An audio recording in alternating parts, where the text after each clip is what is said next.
Welcome to S P B tailor bro ವೀಕ್ಷಕರ. ಇವತ್ತಿನ ವಿಡಿಯೋದಲ್ಲಿ ಒಂದು ಇನ್ಫಾರ್ಮೇಶನ್ ಕೊಡ್ಲಿಕ್ಕೋಸ್ಕರ ವಿಡಿಯೋನ ಮಾಡಿರ್ತಕ್ಕಂಥದ್ದು. ಇನ್ಫಾರ್ಮೇಶನ್ ಬಂದು ಪಬ್ಲಿಕ್ ಮತ್ತು ಮೆಂಬರ್ಸ್ಗೂ ಇಬ್ಬರಿಗೂ ಇರುತ್ತೆ. ಪ್ರತಿಯೊಬ್ಬರು ವಿಡಿಯೋನ ನೋಡ್ಲೇಬೇಕಾಗತ್ತೆ. ರೆಗ್ಯುಲರ್ ಆಗಿ ನನ್ನ ಚಾನಲ್ನ ಫಾಲೋ ಮಾಡ್ತಕ್ಕಂಥವ್ರು. ಸಾಕಷ್ಟು ಜನ ಕಮೆಂಟ್ಸ್ ಕೂಡ ಇದೆ. ಸಾಕಷ್ಟು ಜನ ಸರ್ ಒಂದು ವಿಡಿಯೋದಲ್ಲಿ ಇದ್ದ ಹಾಗೆ ನಿಮ್ಮದು ಇನ್ನೊಂದು ವಿಡಿಯೋದಲ್ಲಿ ನಿಮ್ದು ಥಿಯರಿಟಿಕಲ್ ಇರಲ್ಲ, ಇದರಲ್ಲಿ ಡಿಫ್ರೆನ್ಸ್ ಆಗಿ ಹೇಳ್ತೀರಿ, ಅದರಲ್ಲೂ ಡಿಫ್ರೆನ್ಸ್ ಆಗಿ ಹೇಳ್ತೀರಿ ಅನ್ನುವಂತಹ ಕಾಮೆಂಟ್ಸ್ ಅನ್ನ ನಾವು ನೋಡ್ತಾ ಇರ್ತೀವಿ. ಸೊ ಇಲ್ಲಿ ಏನಾಗುತ್ತೆ ಅಂತಂದ್ರೆ, ಈ ಬ್ಲೌಸ್ ಕಟಿಂಗ್ ಇವಾಗ ನಿಮ್ ಕಣ್ಣಿಗೆ ಕಾಣ್ತಾ ಇದೆ. ಇದನ್ನ ನಾವು ಎರಡು ರೀತಿಯಿಂದ ಕಟಿಂಗ್ ಮಾಡಬಹುದು.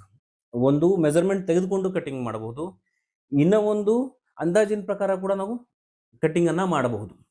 ಯಾವ ರೀತಿ ಅಂತಂದ್ರೆ, ಒಂದು ಸ್ಟ್ಯಾಂಡರ್ಡ್ ಮೆಜರ್ಮೆಂಟ್ ಇರುತ್ತೆ. ಒಂದು ಮೆಜರ್ಮೆಂಟ್ ನಮಗೆ ಶೋಲ್ಡರ್ ಸಿಗ್ಲಿ ಅಥವಾ ಚೆಸ್ಟ್ ಮೆಜರ್ಮೆಂಟ್ ಸಿಗ್ಲಿ, ಅದೊಂದನ್ನು ಇಟ್ಕೊಂಡು ನಾವು ಕಂಪ್ಲೀಟ್ ಬ್ಲೌಸ್ ಅನ್ನ ರೆಡಿ ಮಾಡಬಹುದು. ಸೊ ಈ ರೀತಿ ಇರೋದ್ರಿಂದ ನಮ್ಮ ಬ್ಲೌಸ್ ಕಟಿಂಗ್ಗಳಲ್ಲಿ ಸಾಕಷ್ಟು ಡಿಫ್ರೆನ್ಸ್ ಅನ್ನ ನೀವು ನೋಡ್ತೀರಿ. ಅಂದ್ರೆ ಏನು, ಮೆಜರ್ಮೆಂಟ್ ಬ್ಲೌಸ್ ಇದ್ದಾಗ ಕಟಿಂಗ್ ಬೇರೆ ಇರುತ್ತೆ, ಬಾಡಿ ಮೆಜರ್ಮೆಂಟ್ ಇದ್ದಾಗ ಕಟಿಂಗ್ ಬೇರೆ ಇರುತ್ತೆ, ಮತ್ತು ಬಾಡಿ ಮೆಜರ್ಮೆಂಟ್ ಇದ್ದಾಗ ಬ್ಯಾಕ್ ಪಾರ್ಟ್ ಕಟಿಂಗ್ ಬೇರೆ ಆಗುತ್ತೆ, ಫ್ರಂಟ್ ಪಾರ್ಟ್ ಕಟಿಂಗ್ ಬೇರೆ ಆಗುತ್ತೆ. ಸೊ ಇಷ್ಟೆಲ್ಲ ಡಿಫ್ರೆನ್ಸ್ ಇರುತ್ತೆ. ಇದರಲ್ಲಿ ನಿಮಗೆ ಕೋರ್ಸ್ ಅಲ್ಲಿ ನಾನು ಹೇಳ್ಕೊಟ್ಟಿರ್ತಕ್ಕಂಥದ್ದು, 4 ಡಾಟ್ ಬ್ಲೌಸ್ ಅಲ್ಲಿ ಮೆಜರ್ಮೆಂಟ್ ಇಂದ ಯಾವ ರೀತಿ ಕಟಿಂಗ್ ಮಾಡ್ಕೊಳ್ಬೇಕು ಮತ್ತು ಬಾಡಿ ಮೆಜರ್ಮೆಂಟ್ ಇಂದ ಕಟಿಂಗ್ ಯಾವ ರೀತಿ ಮಾಡ್ಕೊಳ್ಬೇಕು, ಇವೆರಡು ಮೆಥಡ್ ಅಲ್ಲಿ ನಿಮ್ಗೆ ಹೇಳ್ಕೊಟ್ಟಿರ್ತಕ್ಕಂಥದ್ದು. ಸೊ ಬ್ಲೌಸ್ ಹೆಂಗಿದೆ, ಇವಾಗ ಈ ಬ್ಲೌಸ್ ನ ಇಟ್ಕೊಂಡು ನೀವು ಕಟ್ ಮಾಡಿದ್ರೆ ಇದೇ ತರನೇ ಬ್ಲೌಸ್ ಬರುತ್ತೆ. ಡಿಫ್ರೆನ್ಸ್ ಏನು ಬರಲ್ಲ. ಇಲ್ಲಿ ನಿಮ್ಗೆ ಜಾರದ್ರೆ ಶೋಲ್ಡರ್ ಡ್ರಾಪ್ ಆಗುವಂಥದ್ದು ಏನಿದೆ ಇವೆಲ್ಲ ಅದೇ ರೀತಿನೇ ಇರುತ್ತೆ. ಓಕೆನಾ, ಚೇಂಜಸ್ ನ ನೀವು ಮಾಡ್ಲಿಕ್ಕೆ ಆಗೋದಿಲ್ಲ. ಸೊ ಬಾಡಿ ಮೆಜರ್ಮೆಂಟ್ ಅಲ್ಲಿ ಏನಾಗುತ್ತೆ, ಶೋಲ್ಡರ್ ಡ್ರಾಪ್ ನ ಅವಾಯ್ಡ್ ಮಾಡಬಹುದು. ಓಕೆನಾ, ಬಾಡಿ ಮೆಜರ್ಮೆಂಟ್ ಇಂದ ಮತ್ತು ಫಿಟ್ಟಿಂಗ್ ಅಲ್ಲಿ ಪರ್ಫೆಕ್ಷನ್ ನ ನಾವು ತಂದುಕೊಡಬಹುದು. ಕರೆಕ್ಟ್ ಆಗಿ ಕಪ್ ಶೇಪ್ ನ ಕೂಡಿಸಬಹುದು ಬಾಡಿ ಮೆಜರ್ಮೆಂಟ್ ಇರತಕ್ಕಂಥ ಬ್ಲೌಸ್ ಕಟಿಂಗ್ ಅಲ್ಲಿ ಮತ್ತು ಡ್ರಾಫ್ಟಿಂಗ್ ಅಲ್ಲಿ. ಓಕೆನಾ, ಏನಾಗುತ್ತೆ ಅಂತಂದ್ರೆ ನಮಗೆ ಅಕ್ಯುರೇಟ್ ಮೆಜರ್ಮೆಂಟ್ ಅನ್ನೋದು ಸಿಗುತ್ತೆ. ಅದನ್ನ ಯಾವ ರೀತಿ ಡಿವೈಡ್ ಮಾಡ್ತೀವಿ ಅದು ಬಹಳ ದೊಡ್ಡ ಪ್ರಶ್ನೆ. ಡಿವೈಡ್ ಮಾಡಿದಾಗ ನಮಗೆ ಏನಾಗುತ್ತೆ, ಅಬ್ವಿಯಸ್ಲಿ ಫ್ರಂಟ್ ಪಾರ್ಟ್ ಜಾಸ್ತಿ ಇರುತ್ತೆ, ಬ್ಯಾಕ್ ಪಾರ್ಟ್ ಕಡಿಮೆ ಇರುತ್ತೆ.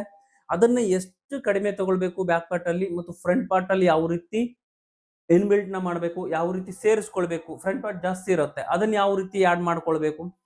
ಸೊ ಆ ಒಂದು ಪಾಯಿಂಟ್ ಥಿಯರಿಯ ಮೇಲೆ ನಿಮಗೆ ಕಟಿಂಗ್ ಅನ್ನೋದು ಸಿಗ್ತಾ ಬರುತ್ತೆ ಮೆಂಬರ್ಶಿಪ್ ಕ್ಲಾಸ್ಗಳಲ್ಲಿ. ಸೊ ಈಗ ಆಲ್ರೆಡಿ ಮೆಂಬರ್ಶಿಪ್ ಅನ್ನ ಕ್ಲಾಸ್ ಅನ್ನ ಪಡೆದಂಥವ್ರು ಸಾಕಷ್ಟು ಜನಕ್ಕೆ ಒಂದೇ ಡೌಟ್ ಇರೋದು, ನಿಮ್ಮ ವಿಡಿಯೋಸು ರ್ಯಾಂಡಮ್ ಆಗಿ ಸಿಗ್ತಾ ಇಲ್ಲ ನಮಗೆ. ಸೊ ಒಂದು ವಿಡಿಯೋ ನೋಡಿದ ತಕ್ಷಣ ಇನ್ನೊಂದು ವಿಡಿಯೋನ ಸರ್ಚ್ ಮಾಡಬೇಕಾಗತ್ತೆ ನಾವು ಅನ್ನುವಂಥ ಕಮೆಂಟ್ಸ್ ಅನ್ನ ಕೇಳಿದ್ದೀನಿ, ಮತ್ತು ಅನ್ನುವಂಥ ವಾಟ್ಸಪ್ ಅಲ್ಲೂ ಕೂಡ ಅದನ್ನ ಸುಮಾರು ಜನ ಕೇಳಿದ್ದಾರೆ ಕೂಡ. ಸೊ ಇಲ್ಲಿ ಏನಾಗುತ್ತೆ ಅಂತಂದ್ರೆ, ನಾನು ಒಂದು ವಿಡಿಯೋನ ಅಥವಾ ಒಂದು ಕೋರ್ಸ್ ಅನ್ನ, ಇವಾಗ 4 ಡಾಟ್ ಬ್ಲೌಸ್ ಕೋರ್ಸ್ ಇದೆ, ಅದನ್ನ ರ್ಯಾಂಡಮ್ ಆಗಿ ಸ್ಟಾರ್ಟಿಂಗ್ ಇಂದ ಇದೆ, 1 ಮಂತ್ ಫುಲ್ ಅದೇ ವಿಡಿಯೋಸ್ ಬರುತ್ತೆ. ಲಾಸ್ಟ್ ಮಂತ್ ಇಂದ ಕಂಪ್ಲೀಟ್ ನೋಡ್ಕೊಂಡ್ರೆ ನಿಮಗೆ full V shape designer course ಬ್ಲೌಸೇ ನಿಮಗೆ ಸಿಗುತ್ತೆ ಕಂಟಿನ್ಯೂ ಆಗಿ, ರ್ಯಾಂಡಮ್ ಆಗಿ ಅದೇ ಸಿಗುತ್ತೆ. ಅದ್ರ ಕೆಳಗಡೆ ನೆಕ್ಸ್ಟ್ ಯಾವ ಸಿಗುತ್ತೆ, ಕಟೋರಿ ಸಿಗುತ್ತೆ, ಅದ್ರ ಕೆಳಗಡೆ ಪ್ರಿನ್ಸೆಸ್ ಕಟ್ ಸಿಗುತ್ತೆ, ಅದ್ರ ಕೆಳಗಡೆ 4 ಡಾಟ್ ಬ್ಲೌಸ್ ಅನ್ನೋದು ಸಿಗುತ್ತೆ. ಇದೇನಾಗುತ್ತೆ, 89 ಮತ್ತು 159 ರುಪೀಸ್ ಎರಡರಲ್ಲೂ ಸೇಮ್ ವಿಡಿಯೋಸ್ ಇರೋದ್ರಿಂದ ಒಂದನೇದು. ಎರಡನೇದು ಏನಾಗುತ್ತೆ, ಎಲ್ಲವೂ ಅದೇ ಒಂದು ಮೆಂಬರ್ಶಿಪ್ ಕೋರ್ಸ್ ಅಲ್ಲಿ 4 ನಿಮಗೆ ಅವೈಲೇಬಲ್ ಸಿಗುತ್ತೆ ಕೋರ್ಸ್ ಅಂತಕ್ಕಂಥದ್ದು. ಇದನ್ನ ನಾನು ಚೇಂಜ್ ಮಾಡದೆ ಅಂತಂದ್ರೆ ಅಮೌಂಟ್ ಅನ್ನೋದು ವೇರಿಯೇಷನ್ ಆಗ್ಬಿಡುತ್ತೆ. ಅಂದ್ರೆ ಇನ್ನು ಸಪರೇಟ್ ಆಗಿ ಮತ್ತೆ ನೀವು ಪೇ ಔಟ್ ಮಾಡಬೇಕಾಗತ್ತೆ ಅದೇ ಕೋರ್ಸ್ಗೋಸ್ಕರನೇ. ಸೊ ಹಾಗಾಗಿ ಆ ರೀತಿ ಆಗಬಾರ್ದು ಅಂತ ಹೇಳಿ ಎಲ್ಲಾ ವಿಡಿಯೋಸ್ನ ಒಂದರಲ್ಲೇ ನಾವು ಇನ್ಬಿಲ್ಡ್ ಮಾಡ್ತಾ ಇದೀವಿ. ಯಾಕೆ ಅಂತಂದ್ರೆ ನಾವು ಮತ್ತೆ ಸಪರೇಟ್ ಆಗಿ ಅದಕ್ಕೆ ಒಂದು ಅಕೌಂಟ್ ನ ಕ್ರಿಯೇಟ್ ಮಾಡಿಬಿಟ್ಟು ಆ ವಿಡಿಯೋಸ್ನ ಅಲ್ಲಿಗೆ ಶಿಫ್ಟ್ ಮಾಡಬೇಕಾಗತ್ತೆ. ಸೊ ಆಗ ಅವು ಪ್ಲೇ ಆಗಲ್ಲ. ಯಾಕಂದ್ರೆ 89 ರುಪೀಸು 159 ರುಪೀಸು ಸಪರೇಟ್ ಸಪರೇಟ್ ಅವು, ಬಟ್ ವಿಡಿಯೋಸ್ ಮಾತ್ರ ಸೇಮ್. ಓಕೆನಾ, ಸಪರೇಟ್ ಸಪರೇಟ್ ಎರಡರಲ್ಲೂ ಅಪ್ಲೋಡ್ ಮಾಡಿರ್ತೀವಿ.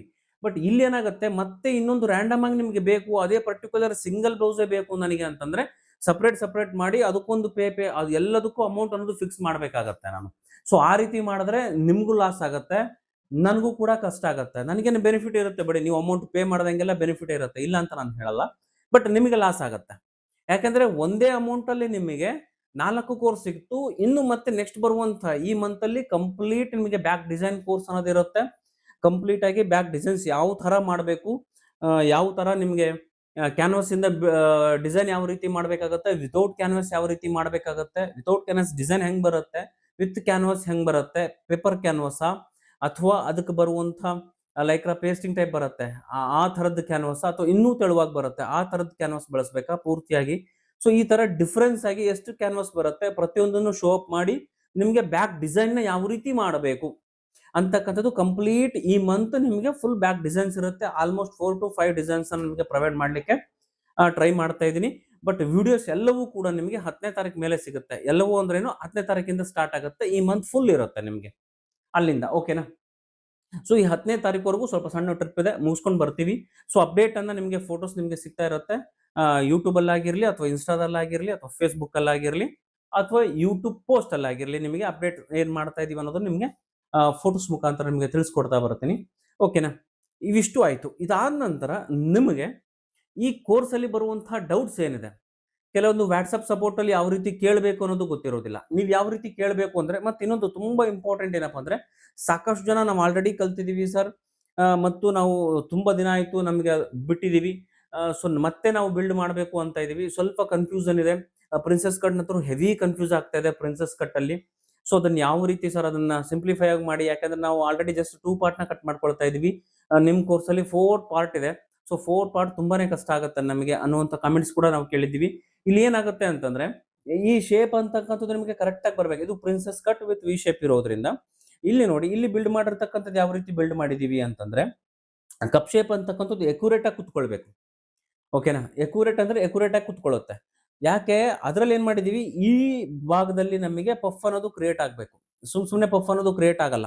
ಸೊ ಅಲ್ಲಿ ಏನಾಗುತ್ತೆ, ನಾವು ರೆಗ್ಯುಲರ್ ಆಗಿ ಕಟ್ ಮಾಡೋ ಬ್ಲೌಸಸ್ ಗಳಲ್ಲಿ ಏನಾಗುತ್ತೆ ಅಂತಂದ್ರೆ, ನಾವು ಜಸ್ಟ್ ಇಲ್ಲೊಂದು ಡಾಟ್ ಅನ್ನು ಹಿಡಿತೀವಿ, ಇಲ್ಲೊಂದು ಡಾಟ್ ಅನ್ನು ಹಿಡಿತೀವಿ.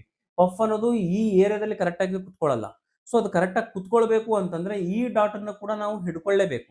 ಸೊ ಈ ಡಾಟ್ ನ ನಾವು ಯಾವ ರೀತಿ ಆಡ್ ಮಾಡ್ತೀವಿ ಅದು ಬಹಳ ಮುಖ್ಯ. ಸೊ ಹಾಗಾಗಿ ನಿಮಗೆ 4 ಪಾರ್ಟ್ ಆಗಿ ಅದು ಡಿವೈಡ್ ಆಗುತ್ತೆ. ಅದನ್ನು ಸ್ವಲ್ಪ ಕಲ್ತ್ಕೊಂಡ್ಬಿಟ್ರೆ ಪ್ರಿನ್ಸೆಸ್ ಕಟ್ ಅಲ್ಲಿ ನೀವು ಟಾಪ್ ಅಲ್ಲಿ ಇರ್ತೀರಾ. ಓಕೆನಾ. ಇದಾದ ನಂತರ ಮತ್ತು 4 ಡಾಟ್ ಬ್ಲೌಸ್, 4 ಡಾಟ್ ಬ್ಲೌಸ್ ಗಳಲ್ಲಿ ನಿಮಗೆ already pin to pin starting ಇಂದ ಹೇಳಿದೀನಿ. ಇನ್ನೊಂದು ವಿಷಯ ಏನಪ್ಪಾ ಅಂದ್ರೆ, ತುಂಬಾ ಕ್ಲಿಯರ್ ಆಗಿ ಹೇಳ್ಕೊಡ್ತೀನಿ, ತಿಳಿಸ್ತೀನಿ. ಅಪ್ಡೇಟೆಡ್ ಏನಪ್ಪಾ ಅಂತಂದ್ರೆ, ಆಲ್ರೆಡಿ ವಿಡಿಯೋ ಸ್ಟಾರ್ಟಿಂಗ್ ಅಲ್ಲಿ ನಿಮಗೆ ತಿಳಿಸ್ಕೊಟ್ಟಿದ್ದೀನಿ. ಏನ್ ತಿಳಿಸ್ಕೊಟ್ಟಿದ್ದೀನಿ ಅಂದ್ರೆ, ಫ್ರಂಟ್ ಜಾಸ್ತಿ ಇರುತ್ತೆ, ಬ್ಯಾಕ್ ಕಡಿಮೆ ಇರುತ್ತೆ. ಯಾವಾಗ್ಲೂ ಬ್ಯಾಕ್ ಗಿಂತಲೂ ಫ್ರಂಟ್ ಜಾಸ್ತಿ ಇರುತ್ತೆ. ಸೊ ಇದನ್ನ ನಾವು ಯಾವಾಗ ಇದು ಜಾಸ್ತಿ ಆಗುತ್ತೆ ಅಂತಂದ್ರೆ, ಬಾಡಿ ಮೆಜರ್ಮೆಂಟ್ ನ ತೆಗೆದುಕೊಂಡಾಗ ಮಾತ್ರ ಜಾಸ್ತಿ ಆಗುತ್ತೆ. ಬ್ಲೌಸ್ ಇಟ್ಕೊಂಡು ನೀವು ಕಟ್ ಮಾಡ್ತೀರಿ ಅಂದ್ರೆ, ಆಸ್ ಇಟ್ ಈಸ್ ಬ್ಲೌಸ್ ಹೆಂಗಿದೆ ಹಂಗೆ ಇಟ್ಕೊಂಡು ಕಟ್ ಮಾಡಬೇಕು. ಬ್ಲೌಸ್ ಅಲ್ಲಿ ಶೋಲ್ಡರ್ ಮೆಜರ್ಮೆಂಟ್ ನಿಮಗೆ ಸಿಗೋದಿಲ್ಲ. ಬ್ಲೌಸ್ ಅಲ್ಲಿ ನಿಮಗೆ ಪರ್ಫೆಕ್ಟ್ ಆಗಿ ಬರಬೇಕು. ನಿಮಗೆ ಬ್ಲೌಸು ಅಂತಂದ್ರೆ ಶೋಲ್ಡರ್ ಡ್ರಾಪ್ ಆಗದೆ ಇರೋ ತರ ಬರಬೇಕು ಅಂದ್ರೆ, ಆರ್ಮೋಲ್ ಡೌನಿಂಗ್ ಗಿಂತಲೂ 1/2 ಇಂಚು ಶೋಲ್ಡರ್ ನ ಕಡಿಮೆ ಇಟ್ಕೊಳ್ಳಿ. ಇದು ನಾರ್ಮಲ್ ಬ್ಲೌಸ್, ನಾರ್ಮಲ್ ಸ್ಟಿಚಿಂಗ್ ಇದು. ಇದನ್ನ ಮಾಡಿದ್ರೆ ನಿಮ್ಗೆ ಯಾವುದೇ ಕಾರಣಕ್ಕೂ ಬ್ಲೌಸ್ ಅನ್ನೋದು ಹಾಳಾಗೋದಿಲ್ಲ. ಅಥವಾ ಇನ್ನೂ ಜಾರ್ತಾ ಇದೆ ಸರ್ ನಮಗೆ ಅಂದ್ರೆ, ಇನ್ನೂ 3/4 ಇಂಚನ್ನ ಕಡಿಮೆ ಮಾಡ್ಕೊಳ್ಳಿ ಶೋಲ್ಡರ್ ಅನ್ನ. ಓಕೆನಾ. ಇಲ್ಲಿ ನಿಮ್ಗೆ ಕ್ಲಿಯರ್ ಆಗಿ ಬಂದ್ಬಿಡತ್ತೆ, ಯಾವುದೇ ರೀತಿಯ ಡೌಟ್ ಬೇಡವೇ ಬೇಡ. ಓಕೆನಾ. ಆರ್ಮಲ್ ಡೌನ್ ಗಿಂತ ಶೋಲ್ಡರ್ ಅನ್ನೋದು 1/2 ಇಂಚು ಕಡಿಮೆನೇ ಇರುತ್ತೆ ಯಾವಾಗ್ಲೂ. ಓಕೆನಾ. ಬೋಟ್ ನೆಕ್ ಅಲ್ಲಿ ಫುಲ್ ಆಗಿ ಬಂದ್ಬಿಡುತ್ತೆ, ಅದರಲ್ಲೇನು ಡಿಫ್ರೆನ್ಸ್ ಇರೋದಿಲ್ಲ. ಓಕೆನಾ. ಇದಾದ ನಂತರ ನೆಕ್ಸ್ಟ್ ಇನ್ನೊಂದು ತುಂಬಾ ಇಂಪಾರ್ಟೆಂಟ್ ಅಪ್ಡೇಟ್ ಏನಪ್ಪಾ ಅಂತಂದ್ರೆ, ಜೆಂಟ್ಸ್ಗೆ ಕೂಡ, ಜೆಂಟ್ಸ್ ಟೈಲರ್ಸ್ ಕೂಡ ನಾನು ಕ್ಲಾಸ್ ಅನ್ನ ಕೊಡ್ತೇನೆ. ಈ ಮಂತ್ ಸೆಕೆಂಡ್ ಪಾಸ್ ಅಲ್ಲಿ ನಾನು ಕೊಡ್ತೀನಿ ಅಂತ ಹೇಳಿದೆ. 15ನೇ ತಾರೀಕು ಮೇಲ್ಗಡೆ ಕೊಡ್ತೀನಿ ಅಂತ ಹೇಳಿದ್ದೆ. ಮೇ ಬಿ 15ನೇ ತಾರೀಕು ಬಂದ್ರು ಬರಬಹುದು. ನೆಕ್ಸ್ಟ್ ಮಂತ್ ಸ್ಟಾರ್ಟಿಂಗ್ ಅಂತ ಅಂದ್ರೂ ನಿಮಗೆ ಸಿಕ್ಬಿಡುತ್ತೆ ಜೆಂಟ್ಸ್ ಟೈಲರಿಂಗ್ ಕ್ಲಾಸ್. ಈ ರೀತಿ ನಿಮಗೆ ಫಿಟ್ಟಿಂಗ್ ಪರ್ಫೆಕ್ಟ್ ಆಗಿ ಯಾವ ರೀತಿ ಶರ್ಟ್ ಅನ್ನ ಕಟ್ ಮಾಡಬೇಕು, ಕಾಲರ್ ಅಲ್ಲಿ ಯಾವ ರೀತಿ ಚೇಂಜಸ್ ಅನ್ನ ಮಾಡಬೇಕು, ಕಾಲರ್ ಪರ್ಫೆಕ್ಟ್ ಆಗಿ ಕುತ್ಕೊಳ್ಬೇಕಂದ್ರೆ ಏನ್ ಮಾಡಬೇಕು, ಪ್ಯಾಂಟ್ ಫಿಟ್ಟಿಂಗ್ ಪರ್ಫೆಕ್ಟ್ ಆಗಿ ಬರ್ಬೇಕಂದ್ರೆ ಏನ್ ಮಾಡಬೇಕು, ಕಟಿಂಗ್ ಯಾವ ರೀತಿ ಇರುತ್ತೆ, ಡ್ರಾಫ್ಟಿಂಗ್ ಯಾವ ರೀತಿ ಇರುತ್ತೆ, ಯಾವ ರೀತಿ ನಾವು ಫಾರ್ಮುಲಾನ ಡಿವೈಡ್ ಮಾಡ್ಕೊಳ್ಬೇಕು, ಪ್ರತಿಯೊಂದು ಮೆಜರ್ಮೆಂಟ್ ಯಾವ ರೀತಿ ತೆಗೆದುಕೊಳ್ಬೇಕು. ಸಿಂಪಲ್ ಆಗಿ ಮೆಜರ್ಮೆಂಟ್ ತೆಗೆದುಕೊಂಡ್ರು ಸಹ ಎಷ್ಟು ಎಫೆಕ್ಟಿವ್ ಆಗಿ ನೀವು ಪ್ರಾಡಕ್ಟ್ ಅನ್ನ ಔಟ್ಪುಟ್ ತೆಗಿತೀರಿ ಅನ್ನೋದು ತುಂಬಾ ಇಂಪಾರ್ಟೆಂಟ್ ಆಗುತ್ತೆ. ಸೊ ಇಷ್ಟೆಲ್ಲ ಮಾಹಿತಿಯನ್ನು ನಿಮಗೆ ಜೆಂಟ್ಸ್ ಕ್ಲಾಸ್ ಅಲ್ಲೂ ಸಿಗುತ್ತೆ. ಅದು ಸಪರೇಟ್ ಆಗಿರುತ್ತೆ, ಅದಕ್ಕೂ ಇದಕ್ಕೂ ಕಂಬೈಂಡ್ ಇರೋದಿಲ್ಲ. ಅದು ಓನ್ಲಿ ಫಾರ್ ಮೆಂಬರ್ಸ್ ಮಾತ್ರ ಸಿಗ್ತಾ ಹೋಗುತ್ತೆ. ಅದು ಕೂಡ ಅಷ್ಟೇ, ಮೆಂಬರ್ಸ್ ಮಾತ್ರ ಸಿಗ್ತಾ ಹೋಗುತ್ತೆ. ಅದನ್ನ ಸದ್ಯದಲ್ಲಿ ಅನೌನ್ಸ್ ಮತ್ತೊಂದ್ಸರಿ ಮಾಡ್ತೀನಿ. ಈ ಮಂತ್ ಎಂಡ್ ಅಥವಾ ಈ ಮಂತ್ 15ನೇ ತಾರೀಕು ಒಳಗಡೆ ನಿಮಗೆ ಜೆಂಟ್ಸ್ ಕೂಡ ನಿಮಗೆ ಸಿಗುತ್ತೆ. ಯಾರೆಲ್ಲ ಜೆಂಟ್ಸ್ ಬಗ್ಗೆ ಸುಮಾರು ಜನ ಕಾಯ್ತಾ ಇದ್ರಿ, ಸುಮಾರು ಜನ ಮೆಸೇಜ್ ಕೂಡ ಮಾಡ್ತಾ ಇದ್ರಿ, ವಾಟ್ಸ್ಆಪ್ ಅಲ್ಲೂ ಕೂಡ ಕೇಳ್ತಾ ಇದ್ರಿ, ಸರ್ ಜೆಂಟ್ಸ್ ಬಗ್ಗೆ ಮಾಡಿ ವಿಡಿಯೋಸ್ ತುಂಬಾ ದಿನ ಆಯ್ತು, ನೀವು ಜೆಂಟ್ಸ್ ಮರ್ತೇ ಬಿಟ್ಟಿದ್ದೀರಾ ಅಂತ ಕೇಳ್ತಾ ಇದ್ರಿ. ಹಾಗೇನೂ ಇಲ್ಲ. ಇಲ್ಲಿ ಏನಾಗುತ್ತೆ ಅಂತಂದ್ರೆ, ಆಡಿಯನ್ಸ್ ಅಂತಕ್ಕಂಥದ್ದು ಔಟ್ಪುಟ್ 80% ಲೇಡೀಸ್ ಇರೋದ್ರಿಂದ ನನಗೆ, ಸೊ ಅವ್ರಿಗೆ ಪ್ರಿಫರೆನ್ಸ್ ಅನ್ನ ಕೊಡ್ತಾ ಇದ್ದೀನಿ. ನೀವು ಆಡಿಯನ್ಸ್ ಇನ್ಕ್ರೀಸ್ ಆದ್ರೆ ನಿಮಗೂ ಪ್ರಿಫರೆನ್ಸ್ ಅನ್ನೋದು 100% ಸಿಕ್ಕೇ ಸಿಗುತ್ತೆ. ಓಕೆನಾ. ಇದಿಷ್ಟು ಇನ್ಫಾರ್ಮೇಶನ್ ಆಯ್ತು. ಇನ್ನು ಏನೇ ಡೌಟ್ ಇದ್ರು ಕಮೆಂಟ್ ಸೆಕ್ಷನ್ ಮುಖಾಂತರ ತಿಳಿಸಿ, ಕಮೆಂಟ್ ಮಾಡಿ, ನಾನು ನಿಮಗೆ ಆನ್ಸರ್ನ 100% ಕೊಡ್ತೇನೆ. ಮೆಂಬರ್ಸ್ ವಿಡಿಯೋ ಮತ್ತು ರೆಗ್ಯುಲರ್ ವಿಡಿಯೋ ಆಲ್ಮೋಸ್ಟ್ 9ನೇ ತಾರೀಕು ಇಲ್ಲ 10ನೇ ತಾರೀಕು ಬರುತ್ತೆ. ಅಲ್ಲಿವರೆಗೂ ವಿಡಿಯೋಸ್ನ ನೋಡ್ತಾ ಇರಿ. ಏನೇ ಡೌಟ್ ಇದ್ರು ವಾಟ್ಸಪ್ ಮಾಡಿ ಅಥವಾ ಮೆಸೇಜ್ ಮಾಡಿ, ಕಮೆಂಟ್ ಮಾಡಿ, ನಿಮ್ಗೆ ಆನ್ಸರ್ ಅಂತೂ ಸಿಕ್ಕೇ ಸಿಗುತ್ತೆ. ಸ್ವಲ್ಪ ಡಿಲೇ ಆಗ್ಬೋದು ಈ ಒಂದು ವಾರದಲ್ಲಿ ನಿಮಗೆ ಆನ್ಸರ್ ಕೊಡ್ಲಿಕ್ಕೆ. ಇನ್ನು ನೆಕ್ಸ್ಟ್ ವೀಕ್ ಇಂದ ಮತ್ತೆ ಆಸ್ ಇಟ್ ಈಸ್ ಕಂಟಿನ್ಯೂಸ್ ಆಗಿ ರನ್ ಇರುತ್ತೆ. ಅಲ್ಲಿವರೆಗೂ ಧನ್ಯವಾದಗಳು ವೀಕ್ಷಕರೇ.